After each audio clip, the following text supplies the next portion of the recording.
We've been talking a lot about war, and it's important to think about why it happens.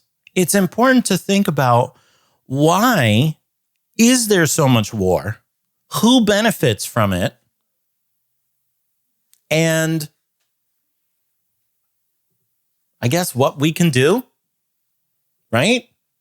What we can do to hopefully do something about it.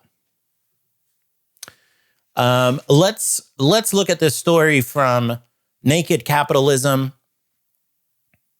Will the American oligarchy accept limits or choose World War III by Connor Gallagher?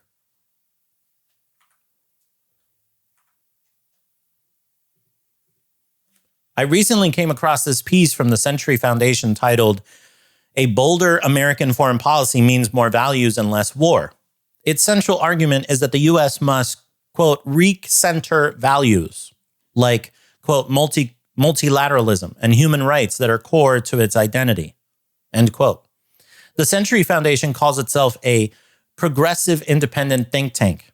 And this particular piece appears to mean well, but it is just as disconnected from reality than all the neocon think tanks' warmongering policy papers saying Washington will prevail as it takes on Russia, China, Iran, and whoever else it feels like.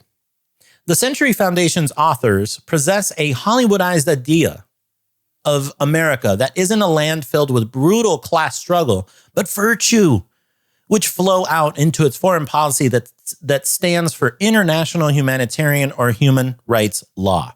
I think anyone with a basic understanding of current events or recent history knows how ridiculous this is. And yet it is repeated ad nauseum by every purported think tank. I suppose this is a classic example of Upton Sinclair saying, quote, "It is difficult to get a man to understand something when his salary depends on his not understanding it," end quote. But I think the Century Foundation is onto something with its focus on values. It's just that it has it backwards. The problem is that values are what has the U.S. on the brink of starting World War III in multiple locations. So what are the core values that do have it in such a position? And whose are they? I think the story of former U.S. President Herbert Hoover is instructive. He had interests in mines in Russia until they were seized by the Bolsheviks. Hoover never forgot about it and remained terrified of communists for the rest of his life, and for good reason, considering how much he stood to lose. Though Hoover got booted out of office in 1932, he played a central role in organizing capitalists to counter worker organizations both in the U.S. and abroad.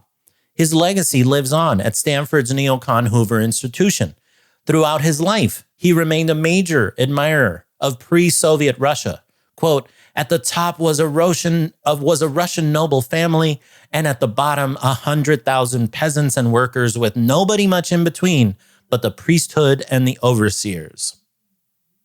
End quote. Ah, yes, what a great time. That pretty much sums up the capitalist class enduring vision, not just for Russia, but everywhere. Ownership of Russian mines or opium wars in China might not factor much into my or your everyday life, but you can bet it's an important part of American ruling class ideology. Whose values? The dominant value at play there is a belief that as Western capitalists, they have a right and a duty to exploit and profit off of every corner of the globe. Just like capital must dominate labor, it must expand and find new sources of revenue. If governments in Russia and China impede that progress, they must be destroyed.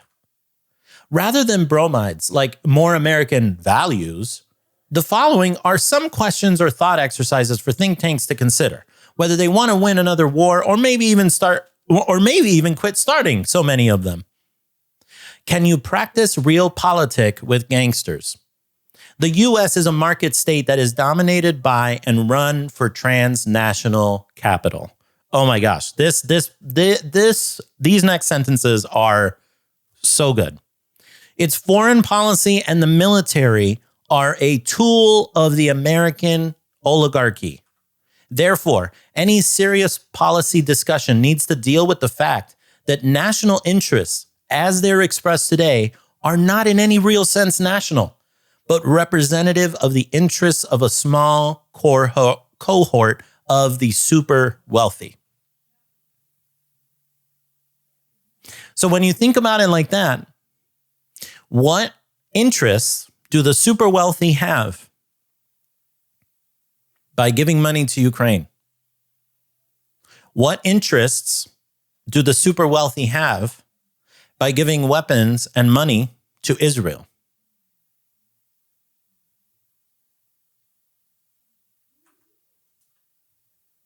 What interests do the super wealthy have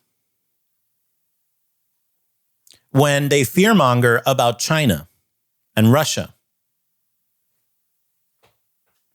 When U.S. officials go on about spreading freedom, in quotes, they're not lying.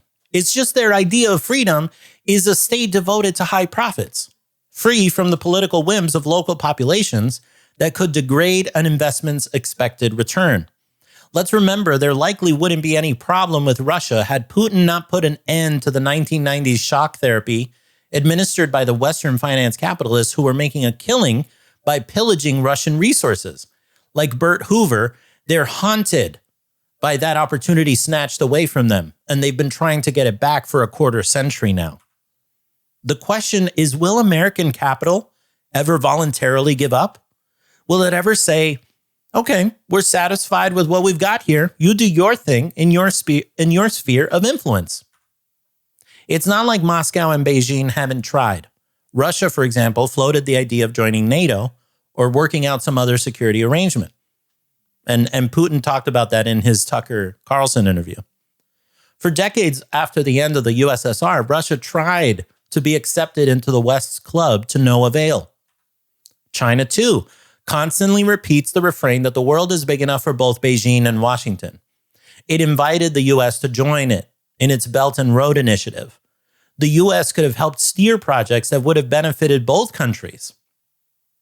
But no, the United States wants hegemony. It sees these other powers as a threat,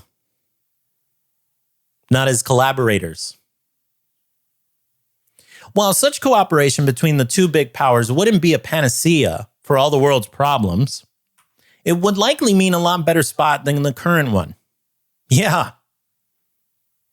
Instead, the U.S. wanted the whole pie, and instead we got the TPP, sanctions, export bans, a new Cold War, a spy balloon scandal, the disastrous effort to weaken Russia before taking on China, the successful effort to sever Europe from Eurasia to disastrous effect for Europe, and the desire to see a Ukraine sequel in Taiwan and or the South China Sea. Oh my goodness. There is a lot of confusion over why the West keeps escalating in a losing effort. Why? For example, are Western governments going around begging for shells to send Ukraine rather than accepting the L?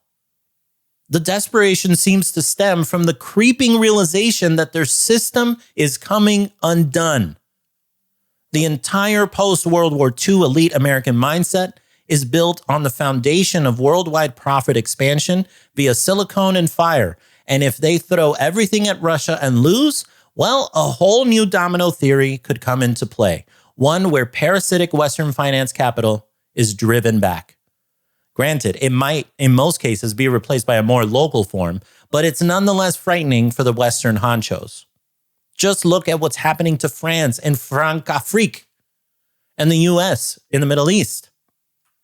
The fact that the West can no longer even manufacture enough weapons to supply its proxy wars almost certainly means that the dominoes will keep falling. This is a jolt to the system described here by Malcolm Harris in his 2023 book, Palo Alto. Quote, war capitalism could put on a blindfold and run into a maze of horrific, absurd plans with confidence because it had class power echolocation for a guide. As long as the rich strengthened and the working class weakened, then things had to be going in the right direction. It didn't matter that capitalists were investing in finance sugar highs, monopoly super profits, and an international manufacturing race to the bottom rather than strong jobs and an expanded industrial base. The 21st century was going to be all about software anyway, baby. The robots will figure it out. Silicon Valley leaders sat on top of this world system like a cherry on a sundae, insulated from the melting foundation by a rich tower of cream. End quote. They likely still feel insulated from the consequences of their actions, which fall most heavily on their proxy fighters and the working class dealing with inflation and declining living standards. But the panic over the system's implosion is real, and with good reason. The idea that the US can just spend more money and develop more wonder weapons is breaking down in humiliating fashion. And of course, the higher people in the ruling class do not see this, do not see the deterioration. The great danger is that a Western capitalist class with no memory of a world war views the fight against Russia or China as more than just an effort to strategically weaken them. To evoke Hoover, they must regain access to their mines in Russia or risk losing them everywhere, which would make this an existential fight for Western governments and the capital they serve. On the opposing side, Russian officials have already said its military operation against the West in Ukraine is an existential one. Hence why we were saying in the last segment that Ukraine will not join NATO. Well, then we have opposing nuclear-armed sides, both viewing this as an existential fight. Great.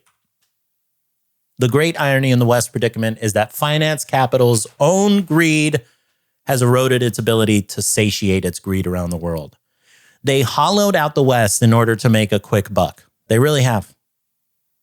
Where the manufacturing isn't completely gone, it's entirely degraded, like Boeing. Yep. Government has been reduced to a collection of worthless sycophants only looking to cash in on their servitude. Yep. Senator after senator makes most of their money with insider trading. It was Americans' elite's greed that caused the American working class to lose 3.7 million decent paying jobs from 2001 to 2018. And that's only from shipping jobs to China.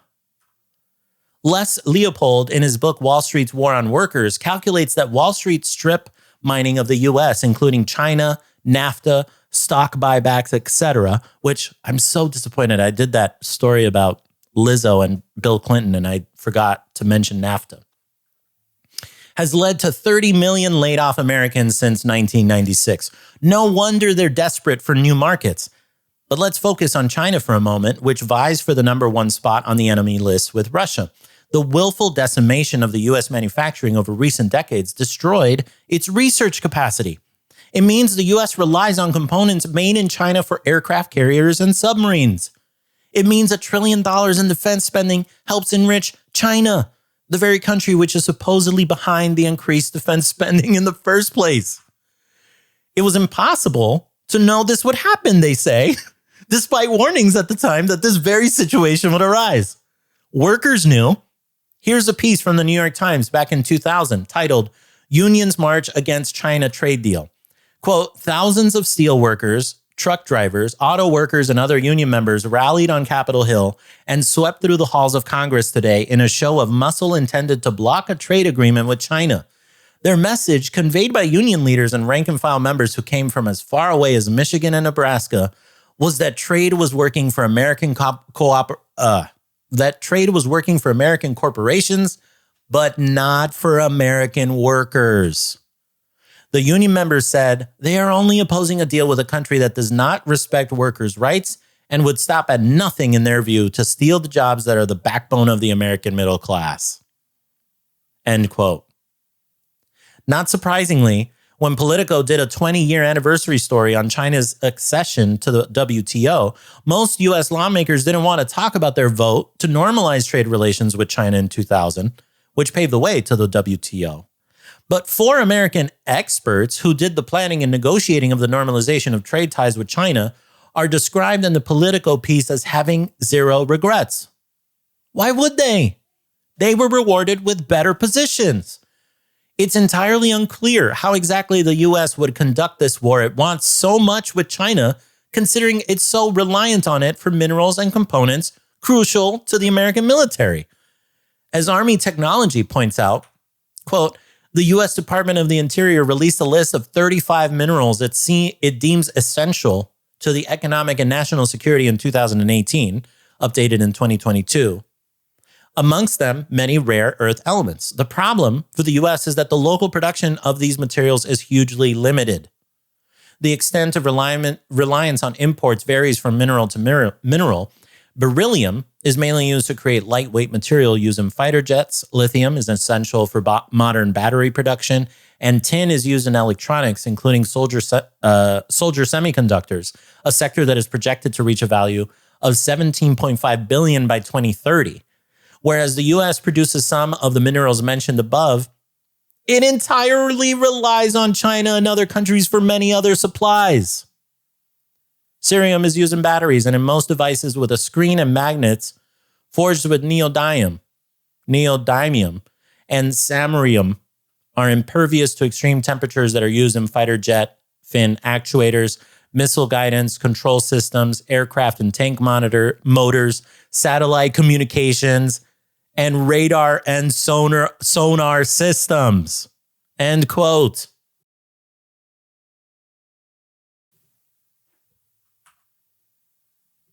Wow. Whereas the U.S. produces some of the minerals mentioned above. Oh, sorry. Here again, it was Wall Street that moved rare earth and other mineral processing to China, that sold off mining operations to Chinese companies and reaped the rewards for doing so.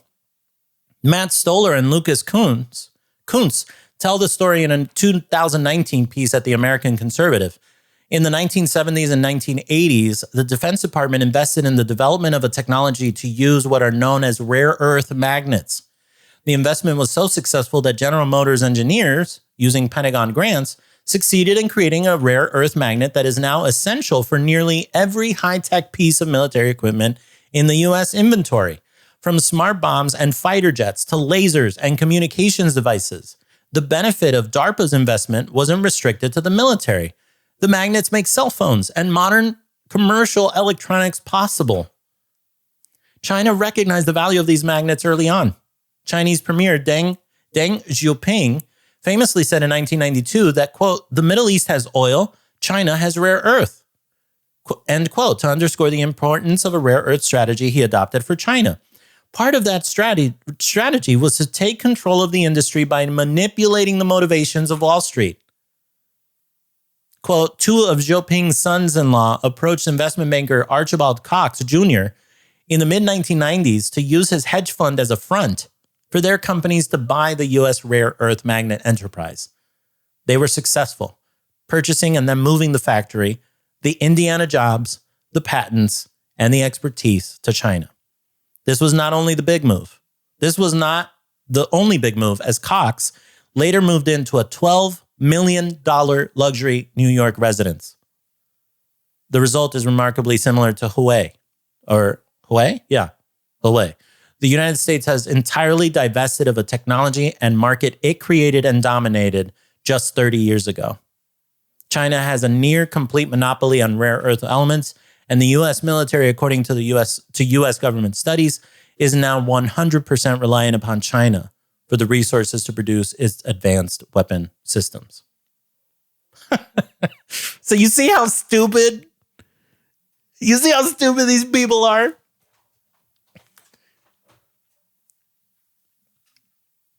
A 2020 Bank of America study found that it would cost American and European firms $1 trillion over 5 years to shift all the export-related manufacturing that is not intended for Chinese consumption out of China. Has there been any movement on this? Or is there just an assumption that AI will figure it out? Let's say, for argument's sake, that the US ponied up $1 trillion tomorrow to help firms bring back this manufacturing. What other problems would arise? There's at least one, which is already evident from the CHIPS Act and an Inflation Reduction Act.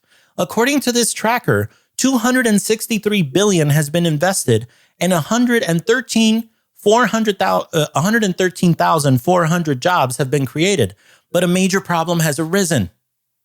There aren't enough workers with the necessary skills. Taiwan Semiconductor Manufacturing Company had to delay the production start date of its Arizona plants to 2025 due to a lack of workers, and a major shortage is expected to continue in coming years. The shipyard building the U.S. Navy's new frigate can't find workers, leading to a 3-year delay at least. Apply that to other industries, add in the country's crumbling infrastructure, and the price keeps climbing. There's also the issue of how to check the power of parasitic finance capitalists that would immediately to start to erode any efforts to improve the national situation. Reining in U.S. finance capitalism. This brings us to another great irony. Anyone in the U.S. government with a few marbles left and a desire to make the U.S. a strong nation state again should be looking to an unlikely source for advice on how to rein in the U.S. oligarchy. They should talk to Russian President Vladimir Putin, who successfully tamed the oligarchy in his country, at least at points where it would impede national interest. The American system has failed to reform even slightly on its own, which means the hollowed out imperial force is now being repeatedly exposed and driven back by force abroad. There are parallels to Russia during the First World War when industrial and bureaucratic shortcomings, economic hardship, and a government lacking legitimacy led to the rise of the Bolsheviks. I have yet to see a think tank recommend that yet, but at the rate the US keeps starting wars, they'd better think of something fast.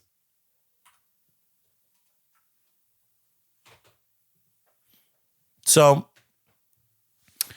the American oligarchy, in its pursuit of profit, in its greed, has hollowed out the United States, as this article points out. And now we're at a point where even if the United States wanted to have a war against China, they wouldn't be able to do it because China produces stuff that the U.S. military needs. How ridiculous and stupid is this? And so, it's again, yet another thing to keep in mind, right? Because what does that mean? If we can't actually go to war, if it wouldn't actually be possible to go to war against China, what is all the fear-mongering for? What is the interest behind that?